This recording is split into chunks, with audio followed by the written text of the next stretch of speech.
지난 3년 동안 엉망으로 헝클어져 버린 그런 문제들이 놓여 있는데요. 이 바로잡는 것이 쉬운 일은 아닌 듯합니다. 그래서 어떻게 무엇을 어떤 순서로 바로잡아야 할 것인가, 이 문제를 고민해 보기 위해서 두 분 모셨는데요. 먼저 저는 이분을 40년 동안 독자로서 알아왔습니다. 도올 선생님 모셨습니다. 어서 오십시오. 감사합니다.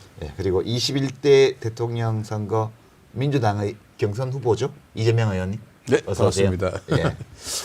그 의원이라는 명칭이 좀 색다르네요. 이게 이제 대표가 처음 들어봅니다. 아니시니까. 네, 처음 들어봅니다. 예, 대표가 아니시니까 후보라고 부르기에는 아직 좀 경선이 시작이 안 됐고. 예비 후보입니다. 예비 후보. 그래서 이제 의원으로 네. 호칭하겠습니다. 먼저 뭐 우리가 지난 넉 달 동안 무슨 일을 겪었는지는 우리 모두가 다 알고 있습니다. 소회가 어떠신지 먼저 도올 선생님.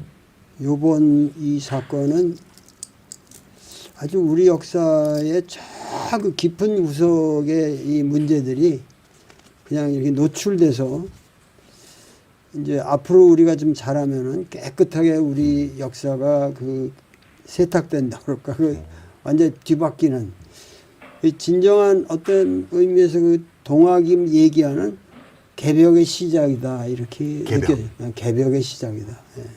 사람의 이제 생각도 바뀌고 가치관도 바뀌고, 그렇게 되면 정말 우리나라가 자격 있는 1등 국가가 되지 않을까, 저는 그런 기대에 살고 있습니다.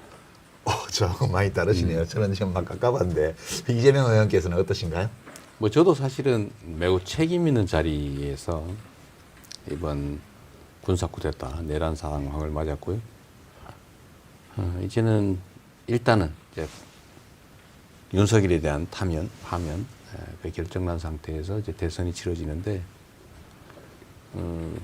뭔가 아직 해결됐다기보다는 말씀하신 것처럼 정말로 이렇게 큰 뭐 책임감이랄까, 뭐 어깨를 뭐 짓누른다고 보통 하잖아요. 걱정. 사실 그런 게 많죠. 또 개인적으로 보면 아직 그 뭐라 그럴까요? 뭐 꿈속 같지는 않고 뭔가 만화 속 같은 느낌?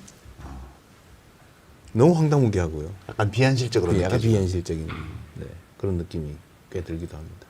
도올 선생님이 굉장히 기대를 안고 지금 상황을 보고 계시다고 그래서 제가 여쭤봐야 될 것 같은데, 저는 사실 약간 암담했거든요. 왜 암담했냐 하면 우리가 거시적으로는 민중이 역사의 주인이다, 이제 국민이 나라의 운명을 결정한다, 이렇게 또 뭐 정치를 하려고 국민이 합니다, 이런 말씀 평소에 하세요. 근데 그렇긴 한데, 그래도 우리가 헌법에 따라서 대의민주주의 체제를 하고 있고, 또 직업 관료제를 두고 있고, 나라 운영과 관련된 문제를 일상적으로 다루는 사람들은 사회학자들이 파워 엘리트라고 말하는 그 사람들이잖아요. 네. 근데 지금 보면 대통령은 군대를 동원해서 국회를 해산하려고 그랬고, 헌법재판소는 그 권한대행이 헌법 위반을 했는데도 중대하지 않아서 그냥 괜찮다고 얘기를 하고, 또 권한대행들은 헌법을 무시하고 헌법재판소의 결정도 깔아뭉개면서 마음대로 하고, 언론인들은 내란 세력한테 마이크 쥐어주고, 군인들은 그 불법적인 지시를 시킨 대로 하고, 경찰도 마찬가지고. 나라의 중요한 중대사를 결정하는 일을 해온 정치, 경제, 군사 분야의 그 소위 말하는 파워 엘리트, 권력 엘리트들이 이렇게까지 헌법에 무지하고 헌법을 무시하고 오로지 자기 이익만 챙기고 이런 모습을 본 것 같아서, 저만 그런 게 아니고 정말 무슨 희망이 있냐 이 나라에 라고 말하는 분들도 계시거든요. 근데 저는 그것 때문에 좀 암담한데, 선생님은 희망적으로 말씀하셔서. 우리나라에 지금 파워 엘리트라는 말을 쓰셨는데, 그 엘리트가 아니죠, 그 사람들이. 엘리트답지 못한 거죠. 그거는 엘리트가 아니고, 옛날에 엘리트라고 하는 거는 예를 들면 안동 지역의 퇴계라든가 그 지방 사람들의 모든 가치관을 관리하면서 그 문화를 이끌고 가는 어떤 그 공동체의 중심 역할을 하는 사람들. 저쪽 우도에는 뭐 조남명이 있고 뭐 누구 이런 식으로 해서 그게 형성됐던 건데, 지금 파워 엘리트라고 그러는 사람들은 현실적인 권력을 가지고 있는 것처럼 보이지만 실상은 사실 그 시험 좀 잘 본 사람들이거든요. 그리고 그 권력을 가질 하등의 역사적 그 체험이나 그 자기들의 어떤 삶의 역정에서 그 자격이 없어요. 그러니까는 그들이 아무리 준동한다 해서 그 민중의 힘을 이겨낼 수는 없다. 우리 이제 동방사상에 철저하게 난 고전학자니까는 고전에 사로잡혀 있는 사람들은 내가 존재한다는 것 자체가 낙관을 가지지 않으면 존재 못하는 거거든요. 그래서 아주 낙관을 했습니다. 시종일관. 선생님은 약간 이 세상을 플라톤이 생각하는 그런 세상, 이데아를 향해서 가고 있어요. 예. 그런 세상이고 엘리트란 정말 이렇게 가치와 또는 품성, 역량을 가진 사람 이렇게 생각하는데 선생님의 분류에 의하면 이 무기를 든 무례배, 현실적 힘은 가졌지만 결코 통치할 자질이 없는 그러니까 권력을 가진 무례배들이. 무례배 그 정도라고 생각하시면 그 표현이 엘리트는 아니다. 뭐 그런 말씀이신 것 같아요. 네, 그리고 공감이 가는 바가 있습니다. 민심의 파워를 결국은 그런 소수의 엘리트들의 장난으로는 이기지 못한다. 결국은 결국 진리가 승리한다라는 네. 그런 생각이 뭐 저 같은 사람한테는 확고하죠. 근데 저는 사실 그 관련해서요. 지금의 이런 상황을 저는 이런 얘기를 많이 했어요. 건강한 신체에 감염이 된 거예요. 예를 들면 이 병균에 의해서. 근데 이 얼마나 많이 침습할 거냐, 얼마만큼 건강을 해친 상태에서 이겨낼 거냐. 물론 못 이겨낼 수도 있어요. 극단적인 경우는. 그럼 나라가 망하죠. 망하는 거죠. 근데 우리 사회가 과연 건강한 신체인데 병에 감염이 됐다. 열 나겠죠. 힘들고 고통스러운 과정을 겪을 텐데 저는 이겨낼 거라고 생각했죠. 얼마나 빨리, 얼마나 건강을 해치지 않고 정상을 회복할 수 있을까의 문제라고 생각했거든요. 근데 생각보다는 제가 생각했던 것보다는 우리 사회가 훨씬 건강했던 것 같습니다. 면역력이 강하다. 네, 면역력, 저항력이 생각했던 것보다는 강한 것 같아요. 저는 사실 이 초기에 예를 들면 이제 계엄이 있기 이전에 사실 상당히 비관적으로 봤거든요. 언젠가는 우리가 이 상황을 극복은 할 텐데 엄청나게 많은 희생을 치른 다음에야 이겨낼 수 있을 것이다라고 생각했는데 우리 윤석열 대통령이 제가 생각한 것 이상으로 더 과격한 반응을 보인 거죠. 그리고 그 과격한 반응에 대해서 우리 국민들이, 대중들이 신속하게, 강력하게, 그것도 품격 있게 대응을 해서 결국은 이겨냈잖아요. 근데 그 바로 그 국회로 가시면서 차 안에서 네. 방송하신 거 그게 결정타 같아요, 사실은. 근데 김혜경 여사가 훌쩍거린 거 맞아요? 옆에 훌쩍거리는 소리? 맞습니다. 저는 죽을지도 모르는 상황이니까. 저는 몰랐는데 나중에 보니까 영상 보고 그러니까, 하셨구나. 그러면 지금 말씀 듣다 보면 당연히 그 다음 질문이 떠오르는데 그러면 이 감염병을 이기고 나서 우리 몸은 어떤 상태로 가야 되는가? 네.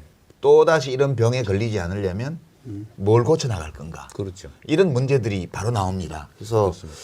그러면 결국 윤석열 대통령과 그 정권 담당자들이 했던 모든 행위들은 지금 우리 국민들이 요구하는 바와 달랐기 때문에 그렇죠. 예. 지금 파면된 거잖아요. 그리고 지금 낙관적으로 보신다는 것은 결국 국민이 원하는 것이 이루어지는 시대로 들어갈 거다. 이런 기대신데 결국은 우리나라 지금 어떤 모습으로 어디로 가야 된다고 생각하면서 지금 대선을 준비하고 계신지 좀 말씀해 주시면 좋겠어요. 너무 많은 것이 망가졌죠. 경제 시스템도 망가졌고요. 민주주의라고 하는 그런 기본적인 통치 시스템 또는 질서도 망가졌고 세상에 법 질서의 최고 규범이라고 하는 헌법을 그걸 지켜야 될 공직자의 최고 책임 공직자가 대놓고 어길 뿐만 아니라 아예 파괴를 하고 있잖아요. 여전히 이제 이 내란 사태는 계속 중인 거죠. 아직 병이 완전 병이 나은 이제 게 아닌 거죠. 그러니까 표면에 있는 고름은 이제 제거됐는데 그 밑에 소위 옛날 말로 하면 해근이라고 하는 게 그냥 든든하게 버티고 있는 거죠 아직까지. 근데 이걸 제거하는 과정인데 여전히 고통스럽죠. 그리고 재발 위험성도 매우 크고요. 그 지금 극렬하게 저항하지 않습니까? 예. 안 보이지만 엄청난 저항이 있는 거예요. 근데 결국은 이겨낼 텐데 저는 우리 국민이 그런 힘이 있다고 봐요. 다만 우리의 대응 정도에 따라서 치러야 될 대가, 그 기간, 또 훼손의 정도 이게 다를 거다. 근데 저는 희망적으로 보는 것이 정말 우리 국민들은 위대하다는 생각을 자주 해요. 또 경험도 했고 보통은 이렇게 한번 당하면 그 열패감이 생겨가지고요 후퇴하거든요. 공포에 포기하죠. 공포 때문에. 근데 우리는 도전하잖아요. 저는 남태령이라고 하는 그 아주 상징적인 공간, 그 시간을 보면서 딱 떠오른 게 트랙터 왔던 날 밤. 네, 그날 밤 그게 딱 우금치고개 생각이 나더라고요. 제가 표현도 그렇게 했지만 결국 우리 국민들은 동학군은 못 넘었지만 결국 현재 우리 국민들은 그 저항을 뚫고 그 반역을 뚫고 제자리에 갈 거다. 그리고 그런 준비도 돼 있고요. 근데 이게 지금은 완전히 망가진 건 아니어서 경제 시스템, 그러니까 사실 경제 개혁을 해야 되거든요. 또 새로운 길도 찾아야 되고요. 그래서 저는 그 중에서도 사실 문화 콘텐츠 영역이 우리의 정말 큰 장점이라고 봐요. 그 출마 동영상에 이 영어 쓰는 거에 대해서 또 나무라는 분도 계시는데 저도 별로인데. K 이니시어티브 네. 그러니까 이제 한국이 주도하는. 주도한다 네. 그런 뜻인데 그렇습니다. 그걸 약간 광고 카피처럼 그렇게 쓰셨던데 네. 이제 거기서는 아주 압축해서 말씀하셨는데 그 말을 선택을 잘하셨다고 생각하는 게 그 대학에 나오는 치국 그 수신제가 치국 평천하 그러면은 네. 대통령이 되는 건 치국까지고 예. 네.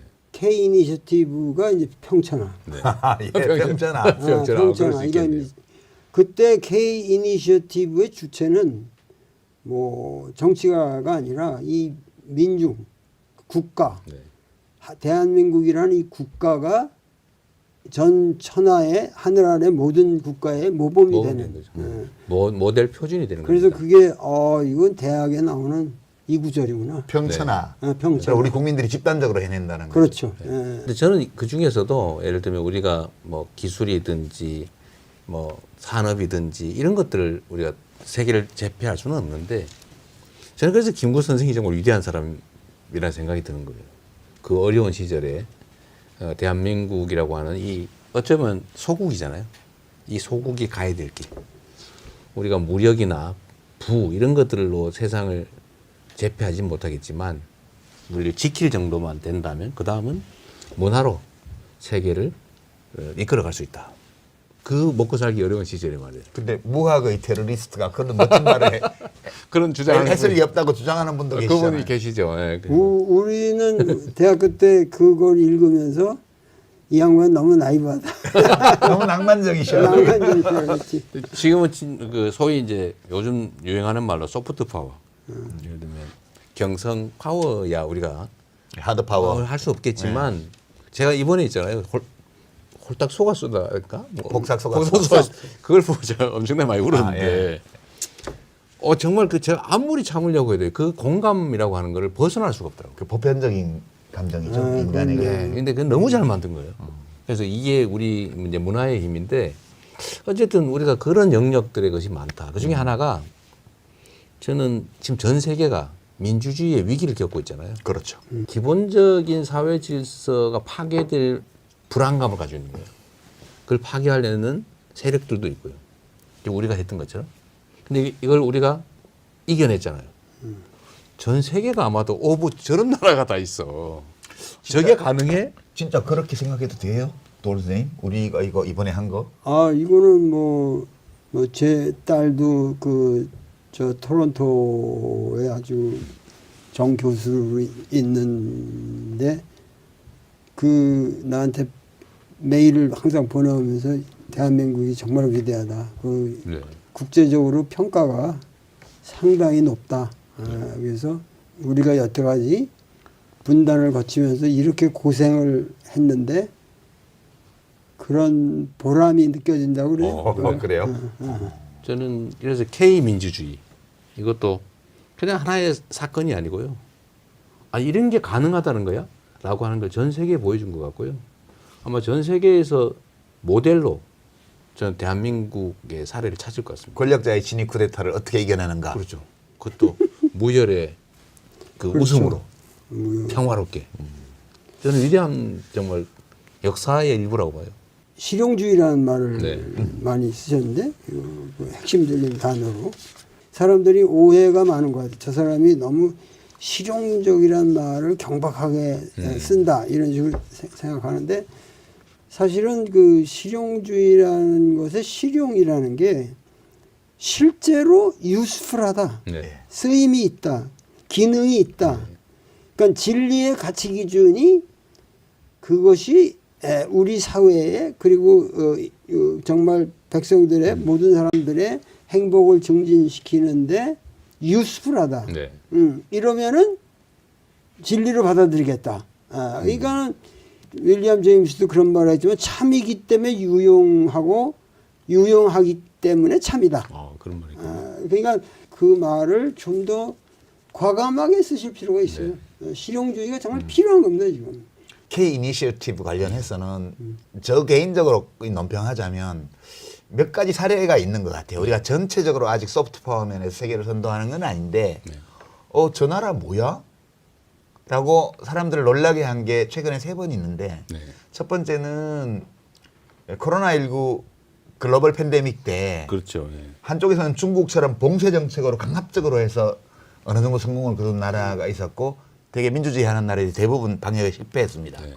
근데 한국은 강압적 조처 없이 정부와 시민이 협동해서 그 아주 치명률이 높은 시기에 대유행을 막아내고 치명률이 아주 낮아진 다음에 이제 면역이 되도록 네. 이거 성공한 나라잖아요. 그때 굉장히 한국을 이 세계를 놀래킨 게 하나 있었고요.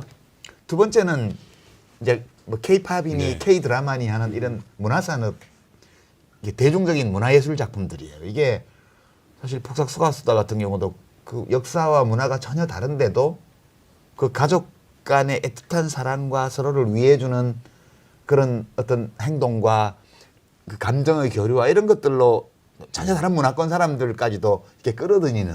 그러니까 옛날에 왜 가장 민족적인 것이 가장 세계적이다 이런 말, 그 뭔 말이야 이랬는데 네. 굉장히 우리 스타일로 했는데 전혀 그렇죠. 다른 문화에 가닿는 이런 거 있었고요. 그다음에 이번에 대통령의 친위 쿠데타를 무혈로 좌절시키고 다시 헌법 절차에 따라서 평화적으로 합법적으로 복구해 나가는 이 과정. 이제 이런 게 몇 가지 사례인데 이런 건 그렇다 치더라도 지금 우리 국민들은 되게 제일 고통스러운 게 경제 문제예요. 그래서 지금 선생님이 실용주의, 실용 이 문제를 말씀하셨는데 그러면 그거를 이재명 의원께서 되게 강조하실 때에는 이 문제에 대해서 지금까지 좀 정부에서 접근하던 방식과는 좀 다르게 하겠다. 네. 이런 의지가 들어있는 거죠. 그렇습니다. 예. 그 한번 좀 뭐부터 어떻게 해야 될까요? 이거 지금 어느 정도 심각하다고 보세요? 일단은 사람들의 삶이라고 하는 게 정말 먹고 사는 게 중요하잖아요. 그 아주 뭐 일상적으로 쓰는 말로 등 따시고 배부른 게 최고 아닙니까? 물론 이제 그 수준들은 좀 다를 수 있죠. 근데 지금은 최소의 생존이 위협받는 시기가 됐어요. 근데 그게 우리 사회의 총량이 부족해서 그러냐, 부의 총량, 기회의 총량이 부족하냐. 사실 과거보다 어느 때보다도 사실 많은 시기잖아요. 네, 편중돼 있는 거죠. 결국은 편중된 거죠. 그리고 정치라고 하는 거는 저는 그런 생각을 합니다. 예를 들면 특정 정치인의 이념과 사상을 실험하는 곳이냐. 그건 아니죠. 그건 아니죠. 네. 그건 무책임한 거죠. 좀 무책임한 거죠. 근데 결국은 세상 사람들의 삶을 지금보다는 좀 더 낫게, 더 낫게 만드는 게 사실 정치의 역할이고, 그러니까 정치는 기본적으로 실용적일 수밖에 없는 거죠. 이상적인 거는 뭐 예를 들면 혁명이나 이런 것들을 기획할 수도 있지만 그래갖고 잘 안 사실은 되는데 잘 보통. 안 되죠. 잘 안 되고 그리고 실패하면 어떡할 거예요. 네. 그래서 아주 안전하게 가장 효율적으로 가장 현실적으로 뭔가를 새롭게 만들어서 사람들의 삶을 개선하는 거, 그 사회 공동체의 미래를 만드는 거. 그- 이게 정치니까 실용적이라 해야 되죠. 그 우리나라의 아주 그 고질적인 편견이랄까 또 우리 진보 세력이라고 그러는 사람들의 또 부족함도 물론 있겠지만은 뭐 우파래야 경제가 흥한다. 경제는 보수가 잘해 이런 거요. 경제는 보수가 잘한다. 그 가짜 전설입니다. 그게 진짜 가짜거든요. 네. 이건 진짜 가짜 맞습니다. 그 정말 머리를 합리적으로 정의롭게 쓰는 사람들이 리더십을 장악할 때 반드시 국민들의 부가 증가합니다. 맞습니다. 그러니까는 어떠한 그 획일적인 무슨 블루프린트를 제시하기 전에 그 리더십에 올바른 그 의가 있으면은 이 정의감이 있고 그렇고 공자도 그랬잖아요. 적은 거를 불안과 적은 거를 내가 걱정하는 게 아니라 환불균이다. 그게 고르지 못한 것을 걱정하는 거다. 그리고 정치라는 건 딴 게 아니고 그냥 바르게 하면 되는 거다. 네. 그 바르다는 말 자체가 아주 깊은 내용이 있겠지만은 그런 것을 두고 볼 적에 이념의 시대는 지나갔다. 네. 왜냐면 이념이라는 거는 이 머리 쓰지 못하는 놈들, 이거 그냥 저 뻥꾸라들이 이념을 말하는 거거든요. 뭐 누구 빨갱이다 그러면은 그냥 그걸로 내용 아무것도 없어요. 거기에 대한 구체적으로 제가 왜 빨갱이냐를 제시하는 그 빨갱이 적발자는 없어요. 그러니까는 그런 사람들이 경제를 한다. 이걸 그 사람들 머리에서 경제가 제대로 될 수가 없죠. 그래서 저는 그 조순 선생하고 상당히 친하게 지냈는데 네. 그 과거에 그 양반이 원래 한화학의 대가예요. 아주 서구적인 경제학의 대가이기도 하지만 우리 한학의 율곡 특히 아주 대가입니다. 그 양반이 나보고 얘기하는 게 선생님 경제라는 게 잘 모르겠다고 그 경제학 공부를 좀 제대로 해야겠다고 그러면 그 양반이 항상 하는 말이 경제라는 거는 사람들이 그 영어의 에코노미로 생각하는데 경제라는 거는 그 경세 재민이야. 경세 재민이니까 나라를 제대로 바른 위치에 세우고 백성들을 그 삶에서 도탄에서 구해주면은 그게 바로 경제야. 그러면서 항상 말씀하시던 게 기억이 나요. 그러니까 그야말로 이 경제 문제라는 거는 이 정치적인 그 어떠한 정의감을 가지고 있고 진보적인 생각을 가진 사람이 리더십을 장악하면 반드시 잘 되게 되죠. 그래서 선생님 그 하도 이념 이런 거 좋아해서요. 저도 이념 그런 거 하나 보시나 무슨 리즘을 들고 나오셨어요? 그래서 제가 그래서 먹사니즘. 네, 먹사니즘은 근데 좀 약간 좀 없어 개념이 보이죠? 좀 좁지 않나요? 좁죠. 그죠? 먹고 사니즘의 이제 준말인데 먹사니즘. 기능적이고 물질적이고 네. 그렇다고 우리가 정의했는데. 그래서 약간 물신숭배 같은 느낌? 그래서 잘사니즘으로 바꿨습니다. 잘사니즘이 있잖아요. 그 화이트헤드가 아주 대단한 철학자죠. 20세기. 예, 철학자이고 수학자이고 뭐 대단한 분이죠. 대단한 예. 분이죠. 그 양반이 인간의 이성의 기능은 세 단계가 있다. To live, 사는 거. 그 다음에가 to live well, 잘 사는 거. 잘 사는 거. 그 다음에 to live better, 더 잘 사는 거. 그런데 이성이라는 게 수학적인 머리 기능이 아니라 인간의 삶을 총체적으로 이렇게 증진시키는 거, 잘 사는 거. 근데 여기 그 잘사니즘인가? 네, 먹사니즘, 잘사니즘. 잘사니즘 보면서 이거 저 화이트헤드 말 같은데 나는 그런 느낌이 들었어요. 그 나중에 더 잘 사니즘으로 가야 돼. 더 잘 사는 나중. 제가 그 출처를 솔직히 밝히면요. 네. 인터넷 사이트에 보면 먹고 사니즘이라는 말이 있습니다. 옛날부터 있었어요. 있었어요. 먹고 사니즘. 그래서 한 글자 뺀 거예요. 먹사니즘이. 고자 뺀 거예요. 그런 줄 알았어요. 근데 이제 그걸로 부족해서 잘 먹고 잘 사는. 네. 잘사니즘. 예.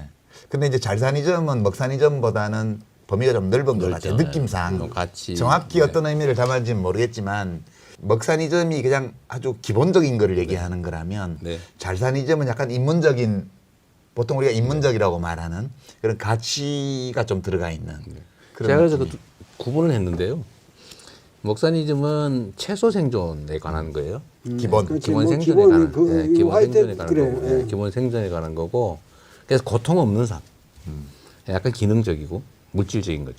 근데 잘사니즘은 좀 단계를 높여서 가치와 정신이 중요하죠. 행복한 삶, 단계가 좀 높게. 자부심을 그건 느끼는 약간 삶. 약간 물질적인 것보다는 정신적인 것으로 승화된 거라고 할 수 있죠. 자, 좋은 얘기인데 이제 구체적으로 한번 여쭤볼게요. 제가 진단하기로는 네. 지금 우리 경제가 나쁜 이유가 네. 이제 미시적으로 작은 문제들도 많지만 대통령은 거시경제를 운영하는 사람이 네. 기본적으로 그러면 지금 보면 우선 수출이 엄청 안 좋아요. 그렇습니다.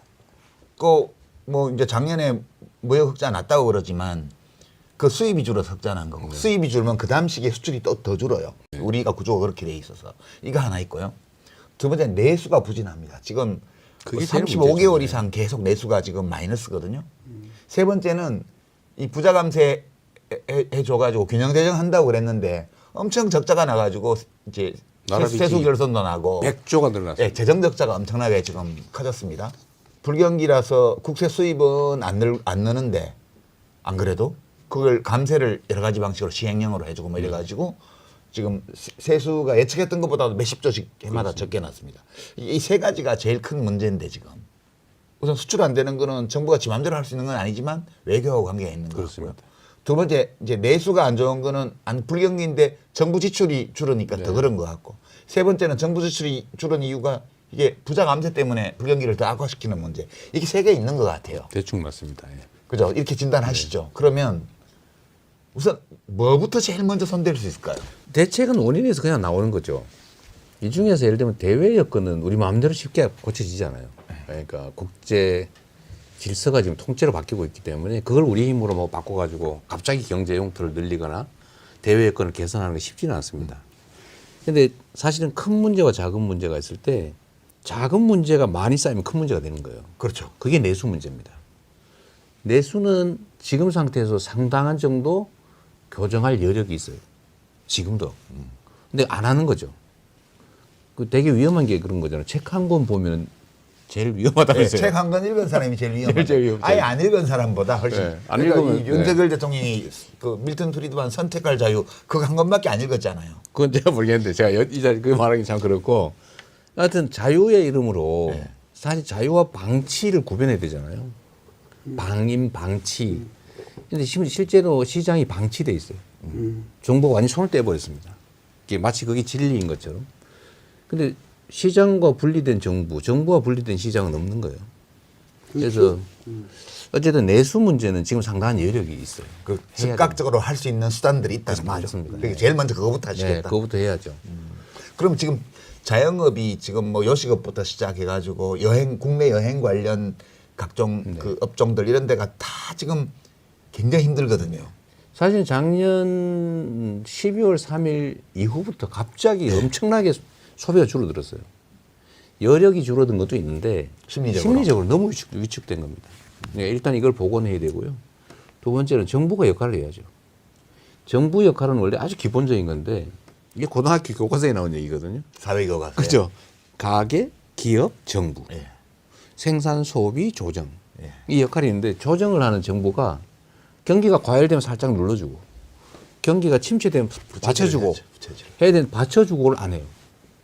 이게 지금 사실 성장률을 떨어뜨리고 있습니다. 정부가 손을 떼버리니까 정부 지출이 줄어든 데다가 사실 해야 될 역할을 안 해버리니까 잠재 성장률보다 성장률이 더 떨어지는 거예요. 그러니까 세수가 더 줄어요. 더 줄이니까 더 떨어져요. 이런 바보 짓을 하고 있는 거죠. 근데 요거를 교정을 해줘도 상당 정도 개선될 겁니다. 예. 성남에서 뭐 이렇게 행정을 하시면서 그런 거를 많이 하셨잖아요. 예. 좀 자잘한 거 많이 했죠. 그 사이즈가 다르죠. 그렇죠. 예, 네. 저 중앙정부 운영한 성남시하고는 볼륨이 다르잖아요. 비슷합니다. 근데 결과는 예를 들어 성남에 그 골목 상권들이 다 망해가고 있었거든요. 보증금도 없고 뭐 권리금도 사라지고 뭐 시장에 뭐 예를 들어 금호시장 3분의 1이 막 비고 있었는데 사실 큰 돈은 안 들이고요. 그 재래시장들이 성남은 거의 다 살아났어요. 큰 돈 안 들이고. 예를 들면 지출을 조금 늘리는 정도하고 교육하고 사람들의 심리를 개선하는 걸로 그 작은 동네에서 그렇게 하면서 정부는 정부는 빚도 다 갚고 하면서 그걸 했잖아요. 빚도 예. 갚고 그건 재정이 좋아져서 그런 측면도 있는데 이 사람들이 행복해하고 지출이 그 동네에서 좀 회전이 좀 되니까 작은 돈으로 성과가 나는 거죠. 그래서 저는 사실 우리 국민들께서 경제에 그러면 엄청나게 어려운 거라고 생각하는 경향이 있는데 매우 단순하게 보면요. 돈이 1억이 있는데 누가 그냥 움켜쥐고 있어요. 아무 소용없는 거죠. 근데 돈이 예를 들면 100만 원이 있는데 그게 동네에 막 돌아요. 그 100바퀴 돌면 100만 원이 1억이잖아요. 그게 경제거든요.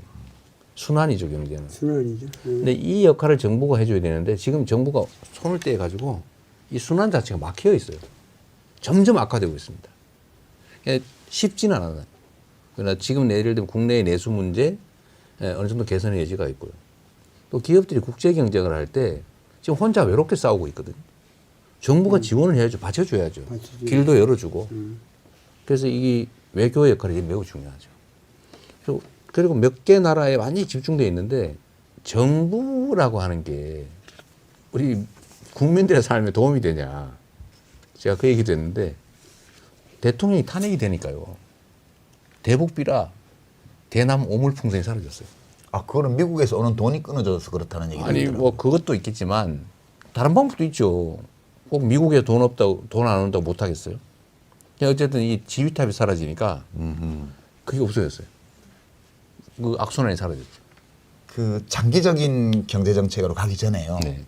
지금 선생님 보시기에는 그 한중 관계 이게 지금 정상이 아니지 않나요? 이게 무역에도 굉장히 큰 영향을 지난 몇 년간 미쳐왔다고 저는 보는데. 도대체가 지금 우리가 한국이 중국과 척칠 아무런 이유가 없어요. 그리고 지금 협중이라고 하는 이거는 완전히 고의적으로 지배층에서 하여튼 그 지난 2, 3년 동안 만들어온 이건 뭐 말도 안 되는 건데 그것이 사실은 미국이 그 협중 그런 이 중국을 억압하는 그런 정책을 쓰면서 우리나라의 뉴라이트라는 사람들이 괜히 그냥 중국을 그렇게 대적시한 거예요. 근데 기업의 입장에서 중국이란 마켓이 없이 어떻게 삽니까? 그렇고 중국은 얼마든지 우리가 외교적으로 모든 면에서 그 충분히 동반자적으로 갈 수가 있고 그리고 네. 세계 정세가 지금 미국이 트럼프가 저렇게 관세 저렇게 하니까 사실은 우리가 미국이 제일 두려워하는 게 한중일 경제 이 공동 대처라고 해요. 그것이 유럽연합보다 더 커진다고.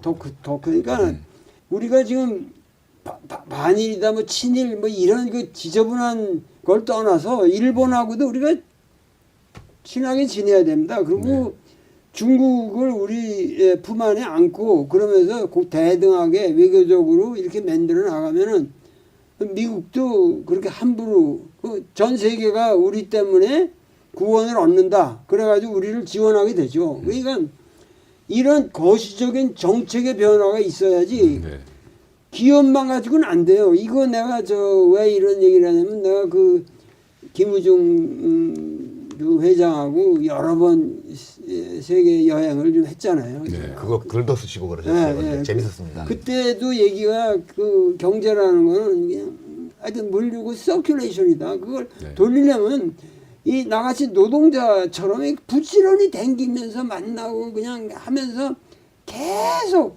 노력을 해야 된다. 가만히 앉아서 되는 게 아니다. 그렇죠.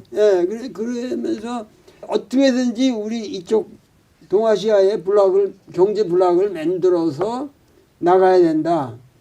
그래서 자기가 그 당시 김일성도 그때는 살아있을 때니까 김일성도 가서 만나고 일본 수장도 만나고 중국에 계속 노력을 했거든요. 이 문제 어떻게 보세요 지금? 특히 한중 관계, 한일 관계 이런 거요. 매우 어렵죠. 네. 사실은 이제 과거하고 달리 최근에는 진영 대결이 너무 커졌습니다. 근데 하나 우리가 참고할 거는 미국이 중국에 대한 공세 작전, 대결 작전을 펴는 것처럼 보이죠. 그렇죠. 그렇죠. 하고 있죠. 그럼 그게 다냐? 사실은 우리가 안 보이는 데에서 협력을 해요. 필요한 부분은 또 협력을 한다고. 협력, 경쟁, 대결이 사실은 일상적으로 같이 이루어지고 있어요. 근데 우리한테 보이는 건 대결 국면만 보이죠. 그것만 하라고 그러죠 우리 보고. 또 그런 것도 있죠. 네. 그런 거 한국시켜가지고 하고. 네. 그러나 어쨌든 대결 국면이 좀 강하기 때문에 우리가 이거를 깨겠다는 생각을 하기는 실제로는 어려워요. 예, 우리의 상황이. 그래서 한미 간 협력은 저는 매우 중요하다고 보고요. 왜냐하면 우리의 이 토대 비슷해요. 이게 부인할 수 없어요. 또 아까 말한 일본 관계도 저는 제가 사실은 매우 일본의 행태에 대해서 매우 비판적이긴 한데 거시적으로 봤을 때 협력해야 되는 건 맞아요. 서로 손해예요. 그러니까 이거는 좀 분리 대응을 좀 하자. 과거사 문제, 또 뭐 독도 문제 이런 것들, 그 싸우는 거 싸우고. 그러니까 경제적인 문제나 예를 들면 문화 사회적 측면은 뭐 그것까지 그럴 필요 없잖아요. 원래 전쟁을 하면서도 오른손으로는 주먹질하면서 왼손은 잡는 거 아니에요. 세상 일이라고 할 들었죠. 그것도 실용주의. 그것도 실용주의죠. 실용주의. 먹고 사는데 도움이 되니까요. 왜 뭐 쓸데없이 모든 걸 싸우는 데다 투여할 필요는 없어요. 그렇지. 척질 필요 없어. 그런데 중국이나 러시아 관계 문제는 그렇다고 해서 여기를 다 버릴 수는 없죠. 버릴 수가 없어요. 그렇죠. 버리려고 해도 안 버려져요. 붙어 있는데 어떡할 거예요. 우리가 경제적인 연관성이 너무 크고 지리적으로 물리적으로 떨어질 수가 없어요. 운명이에요, 운명. 그래서 이거를 그러니까 한미 관계, 한미 동맹을 존중하고 한미 협력 관계를 제대로 구축하면서도 러시아와 중국과의 관계는 잘 관리해야 된다. 그러니까 이렇게 얘기할 수밖에 없고 실제로 그 사이에 많은 것들이 있을 수 있죠. 근데 지금 상황은 많은 전문가들 얘기로는 미국이 소련이 강대할 때는 네. 강대한 국가로 존속하고 있을 때는 소련을 이제 지정학적 라이벌로 네. 규정을 하고 소련을 고립시키기 위해서 중국을 활용을 했다는 거예요. 근데 미중 관계가 그때부터 이제 닉슨 급속도로 때부터 시작해서 좋아졌죠. 급속도로 좋아져서 쭉 잘 오다가 중국 경제가 굉장히 발전을 하고 그리고 소련은 해체되고 그러면서 중국 GDP 규모가 총액이 미국의 약 70%에 다가서고 이렇게 되면서 미국이 중국을 새로운 지정학적 라이벌로 지목했다는 거예요. 한 10여 년 전부터. 그게 오바마 때부터인데 트럼프 1기 때부터 본격화됐다는 거예요. 바이든도 그걸 이어갔고 지금 트럼프 2기 와서도 마찬가지고. 그래서 중국을 지정학적 라이벌로 규정을 하고 이것을 봉쇄하는 노선을 쓰면서 아시아 태평양 쪽을 그 봉쇄선으로 조직하고 그러면서 한일 관계를 붙이려고 그러고 그다음에 중국에 대한 혐오를 조장하고 선생님 아까 말씀하셨습니다. 그런 눈에 안 보이는 작업들을 하고 그거에 호응하면서 윤석열 정권이 우리 내부에서는 협중 정서를 조장하고 그리고 이제 외교 노선에서는 반중 노선으로 가고 이렇게 되면서 한중 무역 관계가 파탄 상태로 들어가면서 우리 경제에 외부 충격이 왔다. 이런 분석이 많거든요. 그러면 이 압력은 계속될 텐데 그러면 이재명 의원께서 국정 운영을 맡게 된다면 이 문제에 관해서는 이런 지정학적인 대결 이거 속에서도 어떻게 우리의 국익을 지켜가느냐. 그렇죠. 일단 되게 어려운 과제가 될 것 같은데. 근데 대개 이건 답이 있어요. 있어요? 왜냐하면 사실 보신 것처럼 일단 중국하고 우리의 이 관계 문제는 사실 중국의 책임도 상당히 있습니다. 사실 중국하고 우리 관계가 정말 좋을 때가 있었어요. 이 한반도에서 한국과 중국의 관계가 정말 거의 밀월처럼 느껴지는 한 20년 전쯤 중국이 한국을 볼 때 새로운 모범이야. 정말 뭐라 그럴까요? 이 한국의 문화가 중국을 거의 그렇죠. 지배라고 하면 좀 그렇고 상당히 영향을 미치는 그 시기였었는데 지금은 매우 적대적으로 변했죠. 근데 그 계기 중에 하나가 사실은 중국의 안 보이는 경제 제재였어요. 국민들이 이걸 느낀 거예요. 그래서 이게 사실은 하나의 큰 요인이 됐죠. 어쨌든 그 문제에 대해서는 중국의 좀 책임도 없다고 할 수 없고 어쨌든 이게 지금의 그 한중 그 갈등의 한 큰 원인이 된 거기도 해요. 어쨌든 여기에 대해서는 해결책을 좀 찾아야 될 텐데 근데 이 동아시아 그 세력 관계의 문제는 지금 이제 말씀하신 것처럼 소위 외교사에서는 일강 국가가 이강 국가를 언제나 견제를 하는데 그렇죠. 이강 국가를 견제하는 방법은 삼강하고 손잡는 거예요. 언제나 그랬어요. 그 우리 몸값이 올라갈 수 있는 거 아니에요, 이거? 그러니까 바로 그거죠.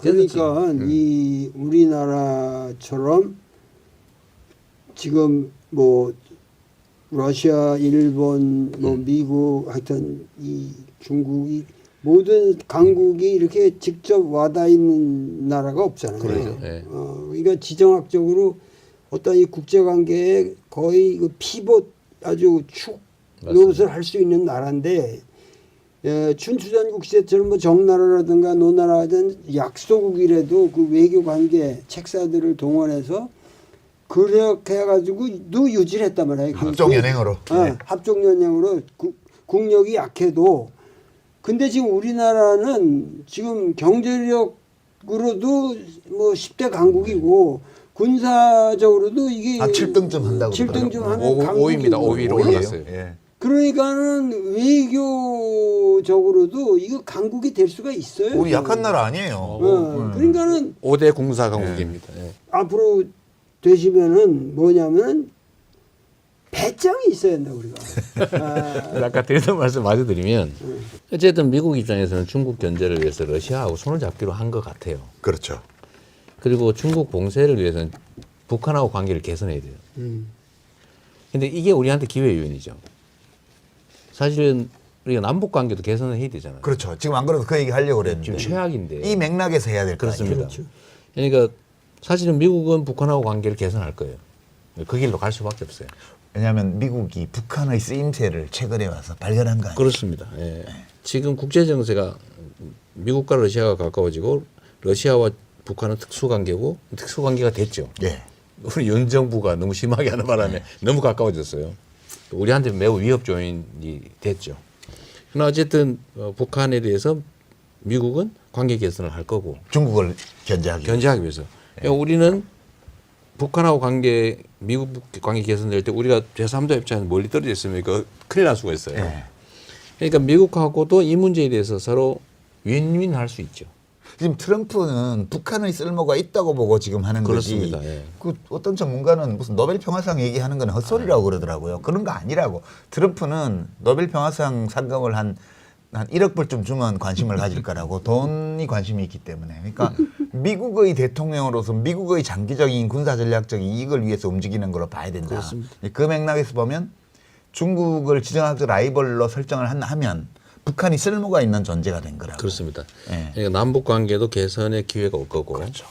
특히 이제 최근에 그 미국에서 그 파나마 운하, 예. 파나마 운하 뺏어오겠다고. 또 하나 더 있어요. 그린란드를 예. 군사적으로 점령해 버릴 수가 있으니까 미국으로 넘어와라. 아니면 팔아라. 예. 근데 그 이유가 뭐겠어요? 사실은 북극 항로 때문입니다. 온난화 때문에 네. 북극 항로가 열리는데 이거는 수에즈 운하, 파나마 운하를 다 피할 수 있잖아요. 엄청나게 가까운 거리로 항로가 열리는데 여기에 대한 주도권을 누가 갖냐. 사실은 이 문제도 사실 걸려 있어요. 그러니까 이거는 정말 외교 역량이 정말로 중요한 상황이 됐고 우리한테 기회죠. 예를 들면 이제 해양 경쟁이 벌어졌는데 그 중국하고 사이에. 그렇습니다. 중국 봉쇄를 위해서는 엄청난 전함들이 필요한데 미국이 배를 못 만들어요. 그래서 조선업이 다 망했더라고요. 미국은 조선업을 할 수가 없는 상태예요. 근데 우리가 세계 최강이에요. 그러니까 이것도 또 하나의 요인이죠. 북극 항로 문제, 그래서 트럼프 쪽에서 해군 얘기를 하는 거예요. 해군 얘기하는 겁니다. 그러니까 이것도 사실은 잘 관리를 해야죠. 그래서 우리한테는 기회가 많이 열려 있어요. 다만 잘 관리한다면 아니면 다 뺏기는 거죠. 이제 좀 예민한 문제로 들어가 볼게요. 지난 몇 년 동안 정말 우리 이재명 의원께서 죽을 고비를 진짜 여러 차례 넘겼어요. 그러니까 정치적으로 죽을 고비가 아니고 진짜 물리적으로 죽을. 물리적으로 맞습니다. 물리적, 법률적으로 죽을 고비를 제가 보기엔 미니멈 4차례를 넘기고 지금 여기 와 계신데 그런데 지금은 이제 선거법 때문에 이제 대선을 해야 되니까 플랜카드에 이름을 싸고 욕하는 걸 못한다고 그러더라고요. 네, 네. 얼마 전까지만 해도 전국에 예, 대한민국의 공적 제1호는 이재명이다. 이재명은 무슨 일이 있어도 안 된다. 이런 플랜카드를 막 엄청 전국에 발랐어요. 네. 왜 이렇게 무서워한다고 생각하세요? 저는 사실 이해가 좀 안 돼요. 그게 아마도 그냥 일반적으로 보면 사람은 자기가 아는 만큼 인식하게 돼 있잖아요. 예. 자기가 아는 만큼 말하게 되는데 본인들은 첫째 엄청나게 이재명을 스스로 괴롭혔다고 생각하는 것 같아요. 자기들이 스스로. 두 번째 이렇게 해놨으면 반드시 보복을 한다가 그들의 생각인 것 같아요. 그러니까 절대로 하면 안 되는 것 같아요. 근데 저는 사실은 그 얘기 하기 전에 네. 아니 어떻게 하겠다는 말씀하시기 전에 네. 도울 선생님 이거 어떻게 보세요? 저 가해자들이 저렇게 계속 악을 쓰는 이거를 어떻게 해석해야 됩니까? 그렇게 바라보는 사람들의 이 정치관 그리고 세계관 자체가 그 인간관. 그러니까 이재명이라는 사람은 성장 배경이나 모든 뭐 이런 것에서 볼 적에 대통령이 될 수 없는 클래스에 속하는 사람. 하면 원래 소속이 소속이 그러니까는 전태일이 대통령이 된다는 그거랑 비슷하다고 보는 거예요? 그런 식으로 느끼고 있는 거야. 그래서 내 생각으로는 전태일이 되면 그건 좋은 건데. 저도 좋은데. 그런데 그들에게서는 어떻게 전태일 같은 놈이 그것에 내가 대통령을 모시냐? 이런 식으로 되는 거죠. 그러니까 똑같은 생각을 가지고 있는 거예요. 근데 이 우리 한국 신학으로서 민중신학이라는 걸 주창하신 안병무 선생이 예수라는 거는 갈릴리에 일어난 하나의 사건이지 예수가 누구냐 이거 실체 따질 수 없다. 역사적인 예수. 근데 그 사건은 역사의 지평 어디서나 일어날 수 있는 사건이다. 그러면서 전태일을 예수 사건이라고 했거든요. 그런 유형의 사건들이 수없이 있었다는 거죠. 있었지. 인류 역사에. 인류 역사에 그런 사건인데 그 사건 예수 사건이 우리나라에 많다. 그러면서 전태일이야말로 이 예수다 이랬거든요. 우리의 민중은 예수가 될 만큼 위대하다. 그러면서 안병무 선생님이요? 네, 안병무 그렇게 겸손하신 분이 그렇게 거역한 말씀을 하셨다고. 그러니까는 그야말로 그런 사람에게는 이재명이가 대통령 된다는 게 예수 사건이에요. 예수 사건만큼 네. 저는 이제 앞으로 십자가를 질지 모르지만 예수 사건처럼 느끼는 거야. 나는 네. 어떻게 이재명이가 예수가 되냐 이런 공포가 있는 거야. 저는 왜 저렇게까지 반응하는지 정말 잘 이해가 안 돼요. 왜 저러는 거예요? 우리 모르게 못된 일을 혹시 많이 하셨어요? 저는 인생사에서요. 네. 누가 저를 괴롭혔다고 보복한 일이 한 번도 없어요. 제가 성남시장 할 때도 경기도지사 할 때도 누구를 해코지 해가지고 내쫓은 일이 한 번도 없어요. 그래서 하도 이해가 안 되니까 네. 특히 앞장서는 게 권성동 의원이에요. 네. 권성동 지금 원내대표 아니에요, 그죠? 그렇습니다. 권성동 원내대표가 뭐 입만 열면 이재명이 대통령 되면 뭐 피바람 불 거라고 복수의 칼을 휘둘러서 막 그러는데 또 한편에서는 그 어둠의 민주당은 아니냐 뭐 그 열혈 중앙 의혈중앙. 중앙대학교 그 학생회 그게 의혈중앙이래요. 의회 죽고 참여상자. 그래서 누군가가 최근에 이렇게 그 11분짜리 그 출마 영상을 이렇게 보고 있는 권성동 의원의 뒷모습을 사진을 찍은 게 있는데 이제 이재명의 출마 선언을 보고 있는 의혈중앙. 어둠의 민주당은 의혈중앙. 자꾸 그렇게 해서 이재명을 더 띄워주고 있는 게 아니냐 권성동이. 얼마 전에 어록집도 하나 내주셨죠. 아, 예, 또 망언집이라고 했는데 명언집이더만요. 명언집 아니었어요? 예, 그 망언집이었어요 원래. 저도 처음에 보자마자 아니 왜 원래 민주당에서 이런 거 만들어야 되는데 그러게요. 왜 국힘당에서 이걸 만들었지? 그러니까 이게 이렇게 하는 이유는 우리하고는 보통 사람들하고는 어떤 가치 판단의 기준이 네. 지금 거꾸로 서 있는. 망언집이라고 만들었는데 저도 읽어봤거든요. 네. 뭐 내가 나쁜 말 한 건 아닌데. 아니 이렇게 훌륭한 말씀을 많이 하셨단 말이야. 사람들이 네. 놀래더라고. 근데 그 제가 한번 TV 토론 나가서 홍준표 대구시장한테 그 얘기 한 적이 있거든요. 네. 제가 앞에 전제를 붙였어요. 이렇게 하면 안 된다는 거 저도 아는데요. 민주당에서 누군가가 대통령이 되어서 윤석열 대통령이 이재명 대표한테 한 거하고 똑같이 맞아요. 그 말씀하시죠. 국힘당 주요 정치인들한테 해줬으면 좋겠어요. 다 틀어가지고 수도 없이 기소하고 일주일에 3번, 4번 법정에 나오게 만들고 그러고 저 사람 사법 냈을 거 있어. 이렇게 말해주고 싶어요. 라고 말을 했더니 네. 그 홍준표 시장이 그 시장님이 그래야만 민주당 지금 뭐해요? 이러더라고요. 그래서 그거 어떻게 하실 거예요, 그러면? 아니, 일각에서는 확 해야 돼라는 사람도 있어요. 일단은요.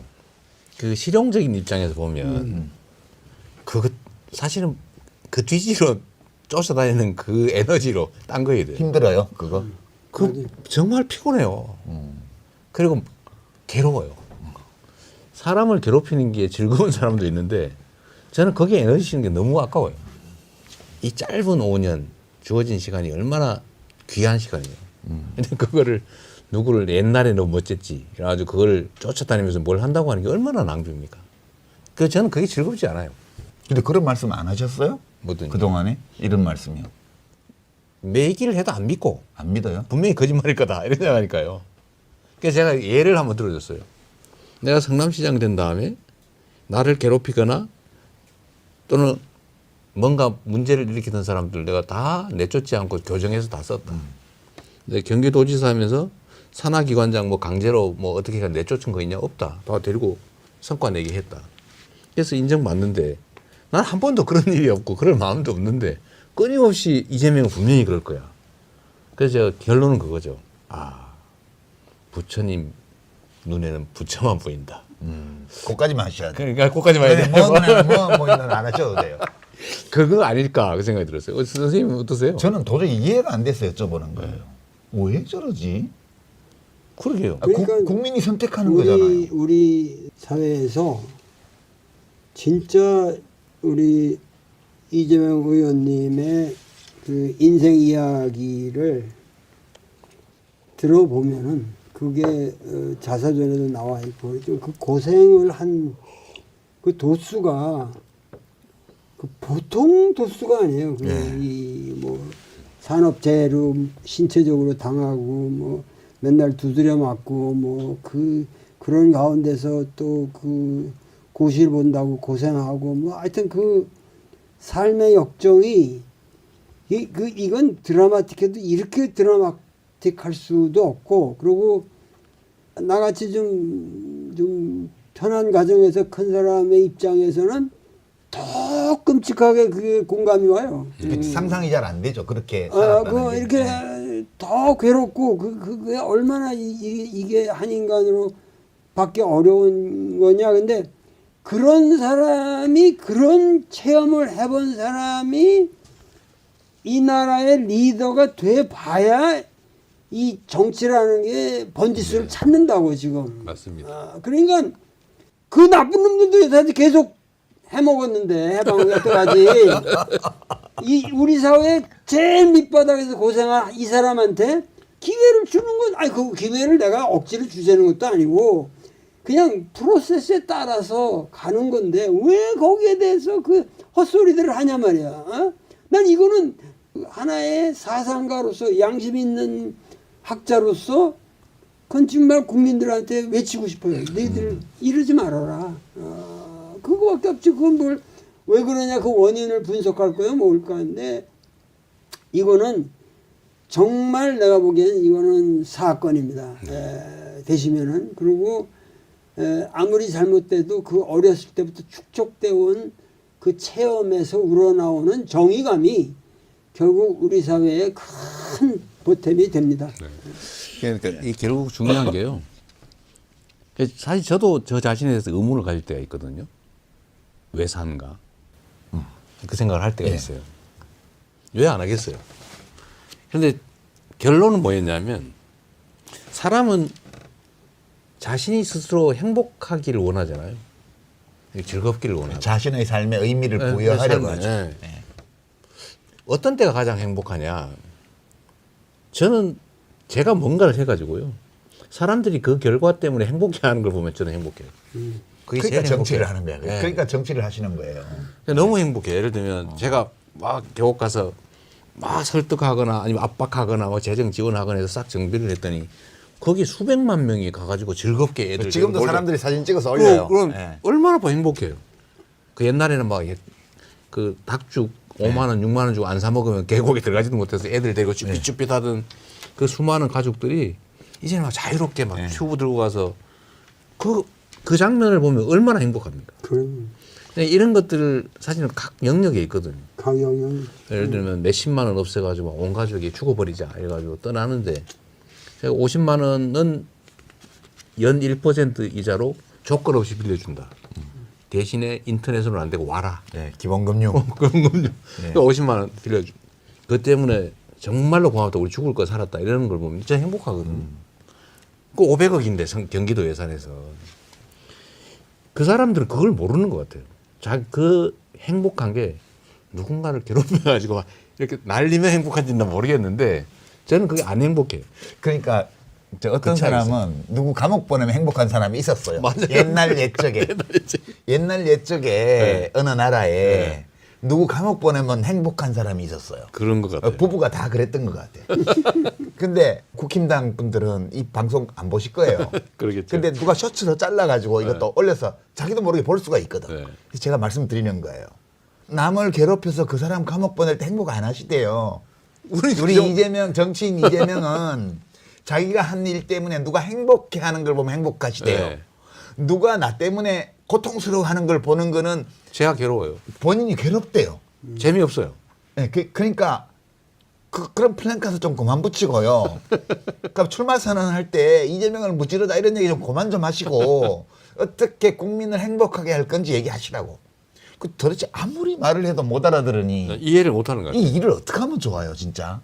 아는 만큼 생각하는 거죠. 좋은 말씀이신데 그래서 저는 설득하는 걸 포기했어요. 그렇죠. 설득해도 안 믿어요. 그래서 결국은 보여줘야 돼요.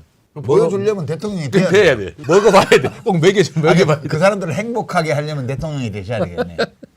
그래서 저는 그 국회에서 많이 보잖아요. 네. 그 사람들. 제가 보면 형님 뭐 이렇게 하면서 저는 보면 반가워요. 네. 그리고 좀 그만해.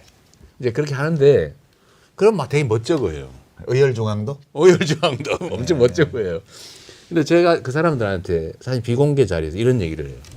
그 정치를 하면서 행복하세요? 나 행복하자고 하는 거 아니에요.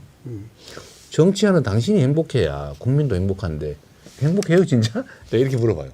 근데 엄청 괴로워해. 왜 괴로워하면서 그런 짓을 하고 있는 거예요. 자기도 행복하고 타인도 행복하고 국민도 행복할 길이 있거든요. 네. 좀 그렇게 할 수도 있지 않나요? 뭘 저렇게 해가지고 죽이겠다고 해가지고 그 괴로워합니까? 그러니까 그런 사람들은 그 모자라는 거지. 그 비열한 자기 보신. 그러니까 자기 보신이 그 비열한 방법으로밖에는 머리에 떠오르지 않는 거예요. 근데 선생님, 제가 이 의원님께는 안 여쭤볼게요. 이런 말씀 들으면 다 좋아할 텐데 모범답안이고 좋은 말씀이에요. 근데 한쪽에서는 이번 내란 관련 그런 사람들, 뭐 범죄 저지른 사람들 윤 정권에서 완전히 이거 손을 봐야 된다. 이거는 강력한 응징을 해야 다시는 이런 일 못하지. 또 좋게 넘어가면 또 그럴 거 아니냐 이런 말씀 하는 분들도 꽤 많이 있거든요. 단죄를 하는 문제하고 이제 용서를 해야 한다는 그런 게 있는데 저는 단죄를 하지 않으면 통합이 되지 않는다고 봅니다. 그렇기 때문에 단죄는 사회 통합을 위한 단죄예요. 네, 통합을 위한 단죄. 통합을 위한 단죄예요. 그러니까 복수를 위한 단죄가 아니고. 복수가 아니고 그래서 여기에 직접적으로 타의적으로 끌려 나온 뭐 군인이라든가 뭐 지휘관급에서 이런 건 뭐 대대적으로 과감하게 용서를 하고 그러고 아주 악의적으로 한 사람들은 사전 공모하거나 아주 나쁘게 하거나 이런 사람들은 철저히 단죄를 함으로써 우리 사회를 통합시킬 수가 있는 겁니다. 그걸 안 하고 가면은 우리나라는 정말 후진 국가가 되는 겁니다. 그런 게 살아 있습니다. 제가 전에도 했던 얘기인데 통합하고 봉합은 다른 거예요. 그냥 일단 무조건 꼬에 덮어놓는 이게 통합은 아니죠. 그렇죠. 분명하게 진상은 가리고 가리고. 책임질 건 책임지고 또 그렇다고 해서 다른 이유 때문에 쓸데없이 뒤져가지고 괴롭히거나 이런 거 하면 안 돼요. 뭐 나올 때까지 터는 거. 그런 거 하면 안 되죠. 절대 안 된다는 거. 형사처벌이라고 하는 게 두 가지 이유가 있는데 하나는 응보예요. 근데 복수죠. 복수를 대신해 주는 거예요. 나쁜 짓 한 만큼 대가를 치른다. 국가가 대신 복수해 주는 복수는 거죠. 그죠. 또 하나는 예방 효과예요. 반복하지 않게. 네. 예방에는 두 가지가 있죠. 그 사람이 다시 그 짓을 하지 않게 하는 거. 소위 특별 예방이라 그러고 세상 사람들이 보고 아 저러면 안 되는구나 하고 해서 다른 사람이 따라하지 않게 하는 거. 일반 예방. 이 예방과 응보 이 두 가지가 형벌의 목적인데 예방 효과도 없고 응보는 충분히 했다면 그건 말로 가둬놓고 괴롭히면서 사회적 비용을 지출하냐고요. 일반적으로 형사 사건으로 형사 범죄로 구금되어 있는 네. 사람들에 대해서 네. 일반적으로 꼭 내란 법만을 그렇죠. 말하는 게 아니고 네. 이제 그러면 이제 결국은 그러면 내란 사범은 어떡할 건데 이런 얘기가 나오는데 저는 이 내란 사범 문제는 사실 군사 쿠데타 이거 다시는 벌어지면 안 되거든요. 그런데 사실 전두환 이 내란 세력에 대해서 우리가 그 사람은 수백 명을 죽였잖아요. 예. 아직도 그 사람이 지시한 군인들 때문에 총칼로 장애인 되거나 정신적으로 문제되거나 이런 사람 많이 살아있단 말이에요. 그런데 다시 군사 쿠데타를 시도했어요. 피해자가 아직도 살아있는. 살아있는데 이거를 그러면 충분히 책임을 못 지고 뭐 성공하면 좋고 성공 안 해도 뭐 얼마든지 다시 살아날 수 있네 이 생각을 하면 어느 나라처럼 쿠데타가 6개월에 한 번씩 벌어지는 상황이 볼리비아입니다. 볼리비아. 그리고 맨날 그러고 있잖아요. 예. 지금 192번째 일어났습니다. 200년 동안. 이게 말이 안 되잖아요. 네, 이런 상황은 막아야 된다. 그래서 이 사회의 근본 질서를 뒤흔들어서 국가를 위기에 빠뜨리는 이런 다시는 벌어지지 않게 거기는 완벽한 대응책을 강구해야 된다. 책임을 물어야 될 사람에 책임을 대해서는 물어야죠. 확실하게 물어야 된다는 거죠. 그리고 자수자백하고 협조하고 하는 경우는 그건 또 진상을 밝히기 위해서라도 적정한 조치가 필요하겠죠. 어쨌든 그 과정이 필요하고요. 지금 민주당에서 쭉 검찰 개혁을 추진해 왔잖아요. 문재인 정부 때부터. 그리고 지금 대세는 검찰 조직은 합법적 행정기관인데 지난 윤석열 정권 아래에서 또 내란 국면에서 또 지금까지 수장부터 시작해서 범죄 조직처럼 행동하고 있다. 그래서 검찰은 개선의 여지가 없기 때문에 완전히 수사권과 이 기소권을 완전 분리해서 공소청으로 가야 된다. 이런 게 이제 정권 교체를 원하는 분들의 대세예요. 근데 아까 질문하고 관련해서 어떤 얘기가 있냐 하면 야 지금까지 민주당이 그렇게 해왔는데 저 이재명이 대통령이 되면 검찰개혁 스톱시키고 자기 말 들을 사람 검찰총장 꼽고 이렇게 해가지고 칼 들고 와서 다 죽이는 거 아니야? 네. 이게 있는 거야 내가 보기에는. 자기들이 그랬으니까. 예. 저는 검찰 수사권 문제는 어쨌든 기소하기 위해서 수사하게 허용해서는 안 된다. 원칙적으로. 그거 당연하죠. 수사와 기소를 분리를 해야 돼요. 그게 법무부 안에 있든 어디에 있든 수사 담당 기관, 기소 공소유지 담당 기관은 분리하는 게 맞습니다. 당연히 그래야죠. 그러니까 수사기관끼리도 서로 견제해야 돼요. 그렇죠. 한 군데다 시켜놓으면 안 됩니다. 독점하면 안 돼요. 몇 군데를 저는 공수처를 대폭 강화할 생각이거든요. 지금 검사가 너무 없어요. 공수처 안에. 지금 임명을 권한 대행이 지금 7개월째 안 안 하고 했잖아요. 말이 안 되잖아요. 몇 달째 지금. 인원을 막 줄여놓은 거죠. 그래서 공수처도 늘리고 예를 들면 지금 국가수사본부도 좀 강화하고. 독립성도 강화하고 역량도 강화하고 그다음에 예를 들면 뭐 기소청, 공소청이죠. 네. 공소청과 수사청을 분리한다고 하면 이것도 철저하게 분리해서 견제하게 하고 또 수사기관끼리 상호 견제를 하게 만들어놔야 됩니다. 서로 수사하게 만들어야죠. 권력이 뭉쳐 있으면 국민이 피해자가 반드시 남용됩니다. 네. 권력의 본성이 그렇죠. 권력은 견제하게 만들어요. 그 말은 검찰 개혁을 스톱시킨 다음에 검찰 수뇌부에 말잘들 칼제비들을 꽂아가지고 네. 야당을 도륙한다. 이런 그럼 거는- 우리도 아는 거예요. 그러니까요. 자기들이 그렇게 해놓으니까. 네. 제가 이 얘기도 하나 좀 드리고 싶은데 사람은 이기적인 존재라서요. 공정한 가해가 불가능합니다. 예를 들면 내가 한 대 맞잖아요. 한 대를 때리면 됐어. 안 됩니다. 2대는 때려야지. 최소한 2대를 때려야 돼. 그러니까 2대 맞은 사람은 내가 합당하게 했으니까 2대 뭐 적절하네. 안 끝나요. 다음에 4대를 패야 네 대를 빼. 아니면 한 대 빼고 한 대에 대해서 이 끊임없이 에스컬레이트 됩니다. 사람이란 그런 존재죠. 근데 이걸 적정선에서 정지해야 됩니다. 정지를 안 하면 그게 권력이 해야 되는 일이에요. 통합이 그래서 공동체 책임자의 최고의 책임인 이유입니다.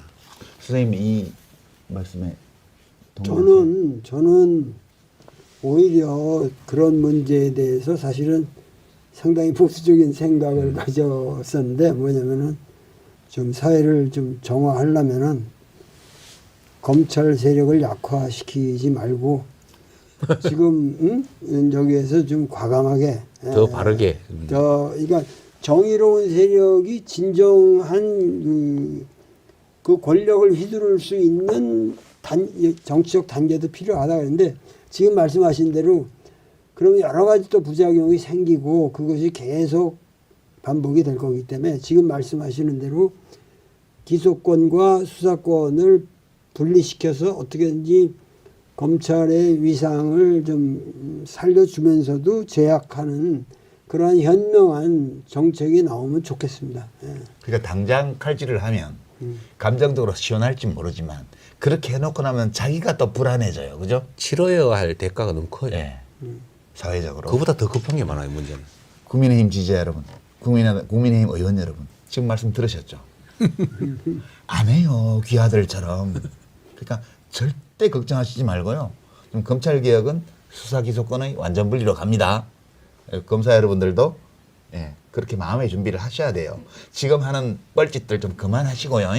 예, 자 그렇게 하고 이제 시간이 다 돼가기 때문에 벌써요?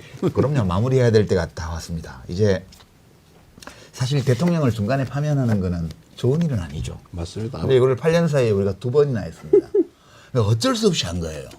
안타까운 예, 일이죠. 다시는 이런 일이 있으면 안 될 텐데요. 국민도 힘들어요. 맞습니다. 국민도 힘들어요. 너무 많은 걸 잃어요. 예. 그 사이. 우리 에너지를 우리들 각자가 좀 더 행복해지는 쪽으로 서로 써야 되는데 서로 참을 수 없게 만들기 때문에 서로 다투는 쪽으로 에너지를 쓰고 있으니까 네. 모두가 지금 힘들거든요. 그렇습니다. 이거를 벗어나야 되는데 나는 그런 힘든 게 대한민국은 민주공화국이다. 예. 그 민주라는 말이 우리가 주인이라고 그런다면은 이게 숙명이다. 네.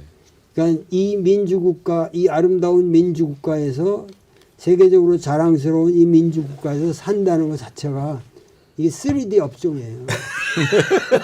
맨날 나가서 대보해야 되고. 공짜는 없어요. 네, 없어요. 그죠? 공짜 없어요. 예, 제대로 된 민주주의 국가에 살려면 민주공화국에 살려면 대가를 치러야 돼요. 네, 일을 좀 해야 됩니다. 예. 중용에 그런 말이 있거든. 그 도야자 불가수율이야. 도라는 거는 일순간도 너에게서 떠날 수 없는 거다. 네. 주인 노릇은 떠날 수가 없어요. 그게. 그러니까 떠날 수 있다면 가리 비도야 그랬거든. 그게 떠날 수 있다면 그건 도가 아니다. 네. 사서 삼경에 좋은 말이 다 있네요. 다 있어요. 다 있어요. 근데 이번에 그 어쨌든 응원봉을 들고 정말 좀 아름답더라고요. 네. 미안하지만 이뻐요. 예, 미안하지만 아름답더라고요. 근데 그렇게 얘기했대요. 그 유럽의 그 소위 프랑스 이런 데서 왔던 사람들이 이 시위 장면을 보고 아니 왜 시위를 밤에 해? 시위는 낮에 파업하면서 하는 거야. 출근 안 하고. 출근 안 하고 하는 거지. 왜 퇴근 후에 하냐고. 그런 지적을 하는 사람이 있었대요. 우리는 있겠지. 퇴근해서 한다 그랬더니 아니 그거 왜 퇴근해서 해? 그렇게 그러니까 우리는 그런데 퇴근해서 하잖아요. 심지어 밤새잖아요. 네. 그러니까 엄청난 에너지를 발휘한 거예요. 근데 이 에너지 때문에 그 퇴근해서는 시위하지 않는 그 나라가 하지 못한 걸 우리는 하는 거죠. 그 웰빙 해가지고는 민주주의도 하기 힘들어요. 빡세요, 민주주의 하려면. 자, 이제 마지막으로요. 우리 도울 선생님 오늘 말씀 쭉 들으셨는데 대한민국의 시민으로서 지식인으로서 학자로서 철학자로서 이제 중요한 어떤 일에 나서야 되는 그런 시기에 와 있는 이재명 의원께 좀 해주시고 싶은 말씀 있으시면 해주시죠.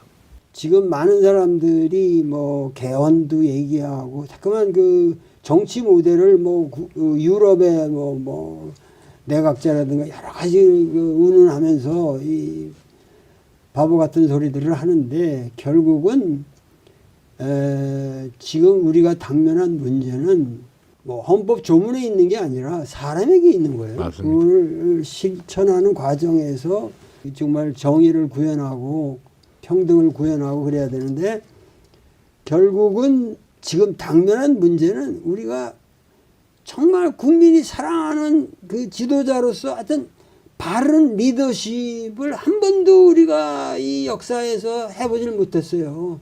얼마나 우리가 이 핍박을 받고 이 민중이 고통을 받으면서 오늘까지 왔고 해방 후에도 계속 이렇게 왔는데 국민들이 존경하고 사랑하는 그런 리더십을 네.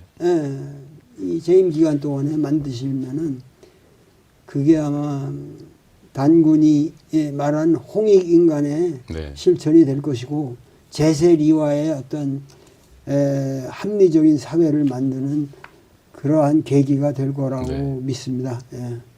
그래야죠. 예, 이제 끝으로 그 인사 말씀하시기 전에 우리 도올 선생님 오늘 말씀하시면서 뭐 대학, 중령, 뭐 공작 다 나왔습니다. 근데 제가 들으면서 깜짝깜짝 놀라는 게 그 옛날 쓴 책에 지금 갖다 쓸 수 있는 말이 그렇게 많다는 게 도올 선생님 책을 보다 보면 되게 놀래거든요, 제가. 최근에도 책 내신 게 이제 상식이라는 이 최근 상황에 대해서 소회를 쓰신 책도 있고요.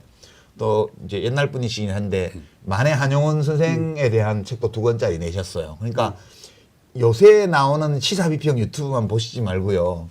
이 옛날 분들에 대해서 옛날 어떤 지식을 가지고 오늘의 일을 조명하는 이런 책들을 읽어보시면 의외로 깜짝 놀랄만한 재미난 얘기가 많습니다. 네. 이 시청자 여러분 참고하시고요. 이제 끝으로 우리 이재명 의원께서 이제 좀 힘든 일을 앞둔 그런 시점에서 우리 국민들께 네. 제가 이 말씀은 꼭 드리고 싶습니다. 네. 이런 거 있으실 것 같아서요. 네. 부탁드립니다.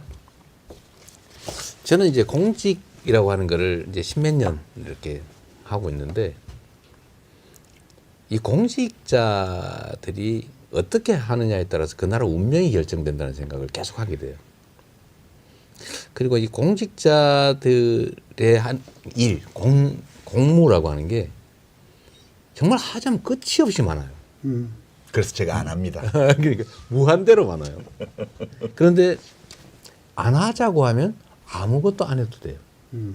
하기로 해서 뭔가를 최선을 다해서 만들어내면요.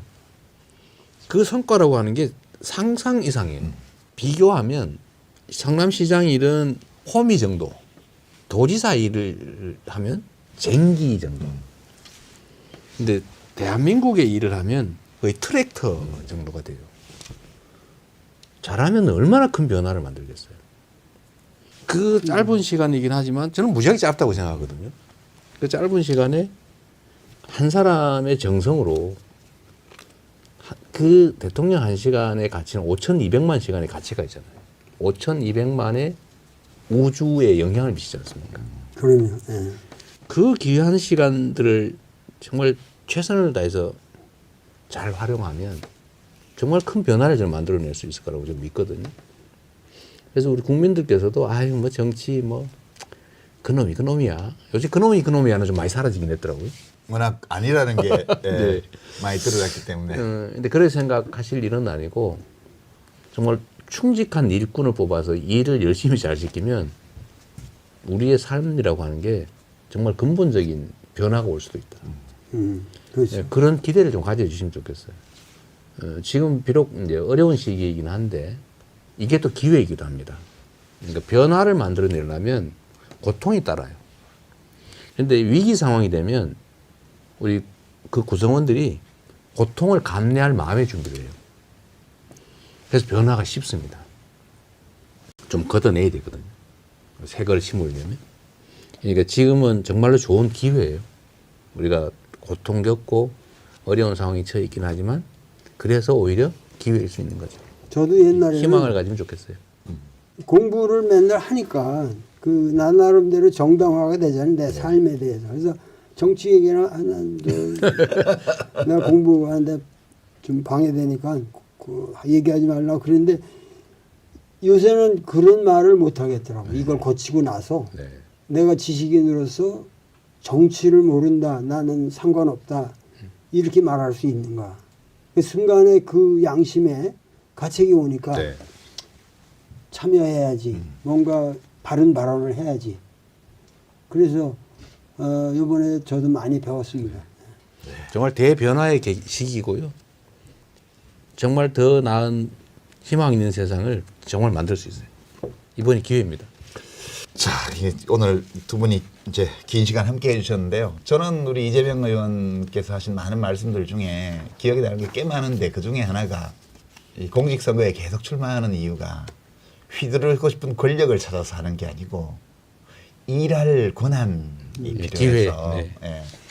나에게 공직이라는 것은 권력이 아니고 일을 할 수 있는 권한이라는 거. 그게 굉장히 와닿았습니다. 저한테는. 그리고 그 권한으로 뭘 해서 누가 좋아하는 걸 보면 내가 행복하다. 되게 정치하는 사람은 되게 이런 취향을 가지고 있어야 정치에 적합하다고 저는 평소에 늘 생각합니다. 이제 트랙터의 권한을 예, 뭐 가지시면 일을 더 많이 하시겠죠. 판단에 따라서 다르겠습니다만 이제 홈이나 쟁기보다는 트랙터가 좀 낫겠죠. 네, 그런 생각도 좀 하면서 오늘 이 자리를 마치도록 하겠습니다.